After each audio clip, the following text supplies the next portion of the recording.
can't tell how someone feels just by looking at them. I've gotten so good at pretending I'm fine, even my parents fall for it. My brain is like a hamster on a wheel, it's always racing to go nowhere. Some days my chest feels so tight I can hardly breathe. I get so confused, I don't know what's going on around me, and I feel like I'm lost in space. I'm so angry, I don't even know why. My parents argue a lot, and my concentration is so bad, I barely understand what the teachers are saying half the time. It feels like there's a swarm of bees constantly buzzing around me, and they're getting louder. I try to hide how angry I am, but it's getting harder and harder. Every day I feel closer to exploding. Every morning when I wake up, negative thoughts flow through my head like a stream. As the day goes on, the stream turns into a river.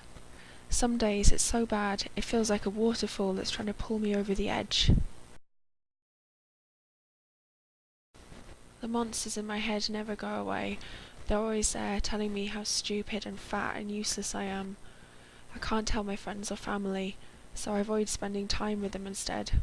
They won't get it. Nobody understands what it's like to hate yourself so much that you just want to cry. After forgetting to finish my homework, which is totally not like me, I broke down and told my teacher how overwhelmed I've been feeling. She suggested taking more time to myself and away from the constant stimulation of technology. So instead of rushing around, I sometimes go for a long bath. I make myself a hot chocolate, grab a book, and take some time to really switch off for a bit. My thoughts don't feel like a hamster running frantically on a wheel anymore. They feel like a dog bounding through the park as it chases a stick. I didn't think my friends would take me seriously if I told them how angry I was all the time, so I just bottled it up. Then, the other day, I just lost it in class. I was so embarrassed. I spent the rest of the day wanting to be invisible.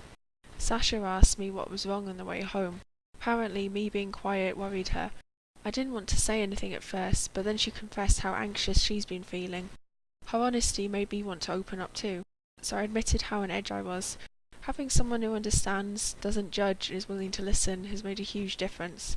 It hasn't fixed everything, but I don't feel like my head will explode anymore. I started crying in the toilets the other day. I don't even know why. That's when I realised something had to change. I went to see the school counsellor, and it really helped. I didn't know much about mental health before talking to him, but it made me realise that it's normal to have good and bad days. What matters is that you don't beat yourself up or treat yourself even worse when you're already having a bad day. I still have days when the river is there, but understanding my mental health and being able to talk about it was like being given a kayak to help me navigate the current. Ash told me he'd been to see the school counsellor yesterday. Him being so honest meant a lot, so I admitted how I'd been feeling too. It was easier to write about my feelings than to talk about them in person. Talking to Ash made me realise that I'm not the only one haunted by feelings of self-hatred. You really can't tell how someone feels just by looking at them. It also made me realise that when I look in the mirror, I don't see my true reflection. I see the funhouse mirror version.